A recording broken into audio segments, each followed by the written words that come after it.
What's up, humans? I'm Enzo with Frequency, and today, let's clear the air on a misunderstood topic. Now, the intent in this video, like all my videos, is just to give you a different perspective, a new way to think about things. And today, we're going to discuss the occult. Now, this video is geared at explaining a couple general things about the mysterious world known as the occult. And it's probably fair to say that this talk is more for those who aren't familiar with what occult actually is. Now, however, I'm not going to be covering lessons in this video for a couple of reasons, but one, from the orders I am a member of, I took vows that I honor. So some things we can discuss and some we can't. But I will explain why this is the case and how to explore these topics deeper for yourself if that is something that you've been curious about. Because there is a lot of confusion on this subject and tons of misinterpretations on what the word occult actually is and what it is that these mysterious groups are actually teaching. And honestly, it's kind of funny to watch people who actually have no idea what they are talking about make videos on these topics. Now, some are really good actually, but let's just address it head on. And that is, first, unless you are a member and have done the work of an order yourself, then you cannot know what you were talking about. I mean, that's really universal with anything. Even if you spend a little time doing some research to put your video together, or you have a best friend or a third cousin that's a member and they talk about it, even then, you still don't know what you're talking about. And all you're really doing is getting another person's perspective on their personal experience. Now, we could stop the video there and it would be semi-complete, because what I'm saying is, if you really want to know, go to the source and participate. Then you will have the proper knowledge on it. Now, you're still only going to have your perspective, but at least then you can speak on it with actual experience and not just an interpretation of someone else's perspectives. But if I did end the video there, that's not very helpful, and I do want to help. Now, in fact, I have some videos on the playlist that you can view that are made by non-members. Again, some are really good, and I don't doubt that most were made with good intentions.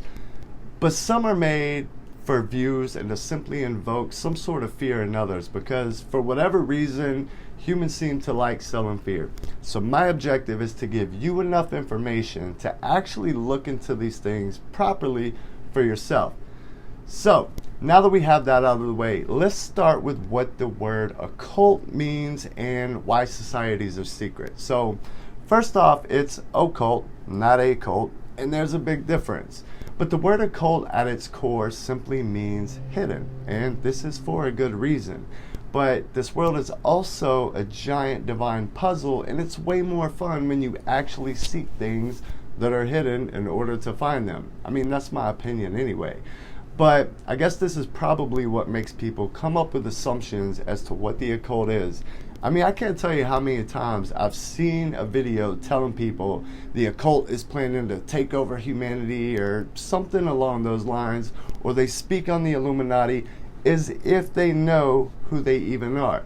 I assure you, it's not the celebrities throwing up triangles. Now, there may be in some form of Hollywood occult, but the Illuminati simply means illumined being. It's a high level of spiritual adeptness. So stop trying to invoke fears in others. I mean, that really just shows your ignorance. Now, I'm not familiar with all orders. I know that some out there do have different intentions than seeking the love and light, but many offer some serious wisdom that can drastically improve one's life. I mean, personally, here's what I've learned during my tenure at a deep level. First, everything we do is out of love and light for the highest good of all. That is a 101 premise, at least in my affiliations. I've also learned how to manage my own emotions and how those emotions operate. Now, this is still a work in progress, but it's a major focus of what it is that we learn. I've also learned about the deep, deep connection that I have with all that exists, from the cosmos to a flower to the invisible realms and the ETs. I've also developed a much stronger appreciation and understanding of humans and how to deal with them. I've learned extensively about energy and how it is what makes everything come to be and is the reason all this exists. I mean, personally, I've learned nothing but amazing things about this life and who I am. More importantly, what I am. Now, ultimately, you can't know for sure if it's for you or not for you unless you explore it yourself to see if it's a path that should be a part of your personal journey. This is literally the only way that you can know. And it's not for everyone. And there are many ways to learn these spiritual truths. Occult teaching is just one path. And honestly, I recommend exploring them all. But you have to decide that for yourself. So let's look at this as if you were brand new. Now, the first thing you need to know, especially if you are for the light, so to speak, a quick Google search on occult may confuse you because you're going to come across a lot of seemingly dark and satanic information. And some of it is. But let's understand something before we dive in with a simple analogy. If we take temperature, for example, now think of a physical thermometer. Now, personally, I'm one of those people that get cold easily. So anything under 70 degrees and I'm rocking a hoodie, like today. So if I'm looking at a thermometer and it says 65 degrees, I'm going to say it's cold. But then you walk up, look at the same thermometer that I am, same temperature of 65 degrees, but you say it's warm. Well, who's right? Neither of us are right. There's no right or wrong answer, and the perception of temperature is the only thing that actually changes. Now, there are different degrees of temperature, but temperature itself is just that. There's no right or wrong way to perceive it. Now, regardless if you think it's cold, warm, or hot, temperature is just temperature. So, keep this little analogy in mind. And we also need to understand a couple things as to why these orders became and stay secret. Now, when these teachings were first released to humanity eons ago, I mean, most of this isn't new material, but times were indeed different. People weren't as open-minded as we are now, and words like consciousness and awaken wasn't even really a thing yet. Now, granted, the ancients were much more in tune with spirit than we are currently as a collective, but back then, people would literally be burned at the stake or killed for expressing these types of things. They were simply viewed as heretics because the malicious powers to be didn't want or like people thinking for themselves. I mean, it screwed up the business model. Look what the church did to Jesus. And the occult teaches you how to think for yourself. So therefore, in part, for safety reasons, these schools were kept in secret. And these schools were broad. I mean, this is all the way from the Essenes, which Yeshua was a member of, to the Egyptian mystery schools and the modern day Rosicrucians and the Masons. It's all the occult. Now, another reason that this is the case, meaning why they were kept secret, and one that definitely outweighs the first, is knowledge is power. And we aren't talking about the human translation. We are talking about actual power. I mean, people love taking little sayings and molding it to fit their little human understanding. But some of these types of sayings have a deeper meaning and nothing to do with earthly intellect. Earthly intelligence and gnosis are not the same whatsoever. You can have all the earthly intelligence on the planet and be completely ignorant to the real reality. But you cannot obtain gnosis and be ignorant of worldly things. Gnosis is the highest form of knowledge that man has available to him or her. And what the occult teaches is very much how to access this power by working directly with spirit. And this is done in a wide variety of ways. Now, it's not hard to look around the world and see that as a collective, we aren't ready for everyone here to have access to actual power that they can use against others. It's really that simple. And the occult teaches the laws of the universe. Those have nothing to do with what man thinks of as law here on earth. That's just some bullshit we made up because certain people wanted power and not enough people were ready to self-govern themselves yet. But in the occult, we also study in depth the laws of manifestation. And we're taught things from a metaphysical point of view, which is the unseen realms that can only be experienced by each individual. So it's teachings on how to have those experiences. And it does take a high level of spiritual maturity to be able to access these things without the danger of misuse or abuse of power. And it's not like you get all the information at once in these schools when you join. It is progressive so that the individual can gradually develop this maturity. And this understanding is also what is missed when a person who isn't a member makes a video. They don't get the whole picture. Now, let's state another simple analogy to help explain even further. And think of a fire. Now, a fire can cook our food, heat our homes, and can be used to make things into other things without chemical processes. And fire has all sorts of spiritual meaning, and being one of the primary elements, it plays an important role in creation. Now, we could take that same fire that we use for survival and comfortability, that same fire that we cook our food with and keep warm with, and you could burn a house down, or you could use it to harm someone or something. Fire itself is just fire. It's not bad or evil in any way. However, it can be used as such. But even when fire is used improperly, the fire itself is not bad. The intention and how it is used is what determines whether it's good or bad. Makes sense? Now, the reason I state this is because circling back to the mention of when you Google occult, the knowledge, much like the fire, is just knowledge. What the individual does with it is what determines if it is good or bad. Now think of it this way.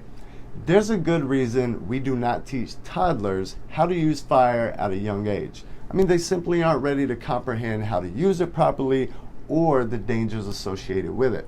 And humans are absolutely the toddlers of the universe. I mean, we are in our lowest state of being at this stage, which is literally one level above an animal. That's one of the reasons why the occult doesn't put these things out in the open for everyone. Most are simply not ready for these types of truths and the power that they provide. I mean, you think the world is a rough place now? Imagine if all those who wanted to do harm to others had knowledge on all of these things. We would literally destroy the world. As a collective, we just aren't mature enough for everyone to know these things. But we are getting closer. The confusing aspect of occult knowledge for some people can be all the satanic literature, unless of course that's your preference. Now, when I first came into these things, it was confusing, to be honest, and because of the Christian dogma that I bought into for so long during this life, it damn near felt wrong just looking at it. But I was also intrigued, and I'm not one to shy away from something just because others said to. And the truth is, you don't know what you don't know, and you won't know unless you look into it for yourself. But I didn't understand how these teachings could be both all love and light, all for the good of the individual and the collective, but also love and light for the so-called dark side. But just like that thermometer, it's really all perspective, and like that fire, it's what you do with the knowledge that gives it a label. Now, if you are familiar with the Law of One, Ra talks about the two paths. There's the service to self and the service to others. And it's kind of like that, meaning these things seem to contradict each other. And what spirits or methods a person chooses to explore is up to them. Both are acceptable as long as there's no harm done to others or themselves. So with occult knowledge, there's just different degrees of the same thing. And so it's just knowledge and know-how. And like everything else, it seems there's always someone there to try and use these things for the wrong reasons and reasons to harm others. Regardless what side you're on, that should never be done. Another interesting thing about the word occult is that while it's things that are hidden, a lot are hidden in plain sight. Now here's a perfect example. In the Bible, Matthew 11:15 states, "He who has ears to hear, let him hear." And this verse actually sums it up nicely, because unless you are at a level of understanding that you can see these things beyond their face value on a spiritual level, you will read them and have no idea what it's actually saying. You just simply won't understand them, even if it's right in front of you. Now, I really don't know what certain traditions thinks that this verse means, But it absolutely does not mean that by reading the words and following instructions as is, that it gives you the ears to hear. The ears to hear is a metaphor for deeper understanding. The Bible itself is a perfect example in general because it's absolutely an occult doctrine. These stories all have a hidden meaning. None of them are meant to be taken at face value, which, as we all know, certain groups have absolutely had wrong for some time now. Now, an example of this is the story of David and Goliath. At face value, this story is irrelevant, meaning if you think that's a real story of an actual event that happened, then it has absolutely zero meaning and zero benefit to add to your life. Why do we need to know about a small man fighting a giant with a slingshot? And why do we need to know how many rocks he had? And hell, who was there to count anyway? What is the point and the purpose of that? Absolutely nothing if you don't have the ears to hear and the ability to understand at a deeper level. Like I said, it'll be right in front of you, right in front of your face, and you will comprehend it not. Now, like the Bible as a whole, that story is an allegory with a deeper meaning. So in the story, David uses the slingshot and he has 5 rocks to take on the giant, and he ultimately defeats him. Again, useless information if there isn't a deeper meaning of some sort, but there is. Now, the fact that he had 5 rocks is one. How many senses do we have as humans? Then the final rock takes the giant down by hitting Goliath in the center of his forehead, which is where the pineal gland is, otherwise known as the third eye. Goliath the giant represents the ego, and we must slay the giant ego within. How do we defeat the ego within? We overcome our 5 senses along with the desires of them. This is the representation of the 5 rocks. And once we overcome the 5 senses, we can activate our third eye, and in that moment, the ego giant is defeated. So this is an example of a hidden meaning in plain sight. It's really that simple. But I do find it interesting that those who think that those stories are literal never seem to question the nature of the stories themselves. Like, why was there a giant? Or how did Jonah survive 3 days in a whale? Or when did snakes stop talking to humans? But I digress. Now, on the other side of the spectrum, it's working directly with spirit. And there's all sorts of spirits to work with. It's also working with energies. It's just a deeper understanding of our relationship with the divine and all of its counterparts, and its instructions for how to use and work with these things. That is what the occult teaches, and that's as far down the path as we're going to go in this video. But let me give you some advice if you are curious about what else is out there, be it the occult or any other spiritual teaching. First, leave your bias behind. Leave it at the door. If you don't explore things that are unfamiliar, they can never become familiar, and you can never accurately assess them unless you do look into these things. Now, regardless what it is, you got to make sure to always let your intuition guide you. Let your higher self determine what's best and what should be on your path and what isn't. Now, if you can't leave logic at the door, then the occult's definitely not for you, because there is nothing logical about any spiritual truth from a human point of view. And your little ego mind cannot be involved with these types of teachings.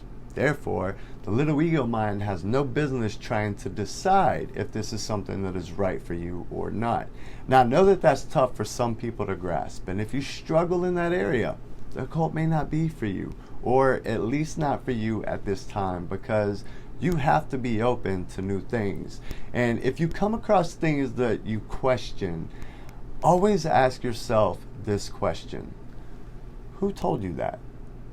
And then be honest with yourself, because if you're honest, about 9 out of 10 times what you'll realize is you're really not sure who told you that, but you never took the time to look into it and see for yourself. It's kind of like when there's a movie that comes out that you really want to see.